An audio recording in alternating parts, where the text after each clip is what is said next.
Hello and welcome to Virtual Talking Honey. I'm Shelley Horton and with me is Jane de Graaff and Joe Abbey. Now, Mother's Day this year is going to look very different thanks to COVID-19, and the three of us have very different situations. So let's start with you, Jane. What will Mother's Day look like in your house?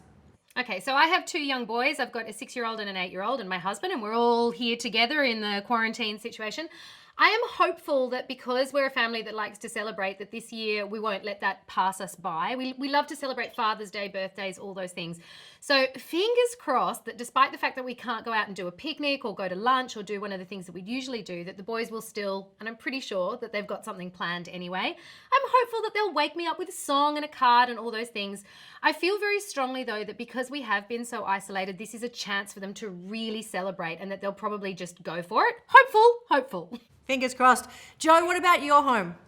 Okay, so I texted my ex-husband and said, please take the kids to Kmart to buy me gifts because my children are all school age and they usually get their gifts from the Mother's Day stall at school. That hasn't happened. So he's agreed. I gave him some pointers about what I might and may not like. I'm usually happy as long as it has chocolate. And then my eldest and my youngest usually try and make breakfast. They'll usually try to do something elaborate and then I'll end up with toast. And then my siblings and I are going to split the day so we can all visit my mum. So my sister and I will go for lunch and my brother and his family for dinner. So I'm child-free by choice, so obviously no Mother's Day celebrations here, and I don't really believe in celebrating fur kids. I don't think it's the same. But this time last year, I actually flew up to Queensland to surprise my mum for Mother's Day. So obviously we can't get on any planes, we can't cross borders.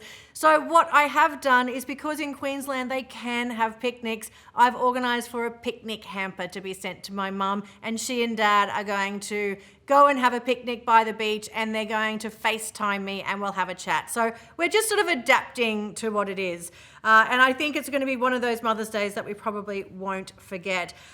Jane, I want to ask you though, I know that your mum has unfortunately passed away. So is Mother's Day tinged with a bit of sadness as well?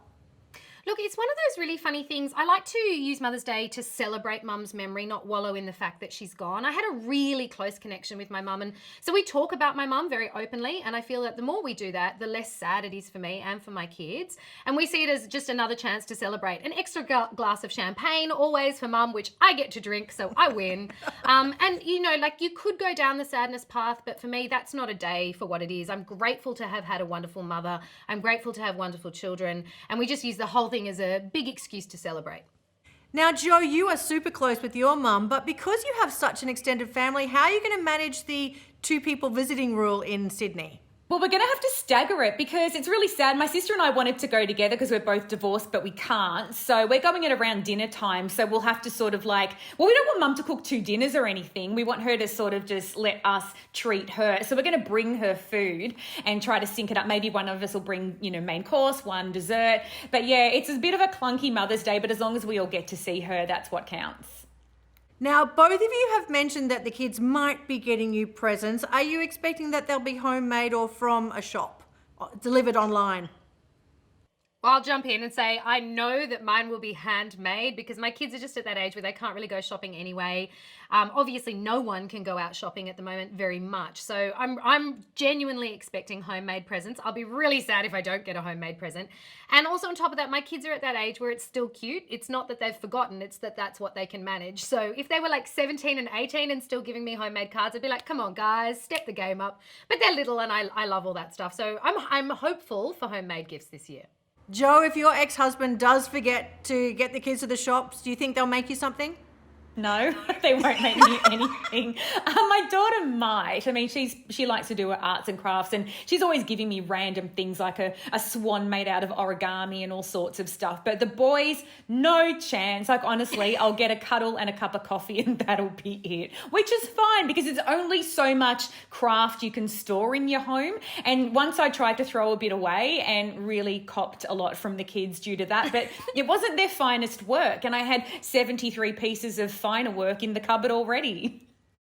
Well, I'm also going to be going for a socially distant walk with another friend who's child-free by choice. And it's not that we're mocking anything about Mother's Day. It's her mum actually lives in New Zealand. My mum's in Queensland. We can't be with them, so at least we can be together and go for a walk and have something that we both sort of just remember our mums and acknowledge our mums on the day. So ladies, I hope you have a fantastic Mother's Day. I hope you're getting macaroni necklaces and cuddles and all of that stuff. If you want to see more stories like this, please go to 9honey.com.au.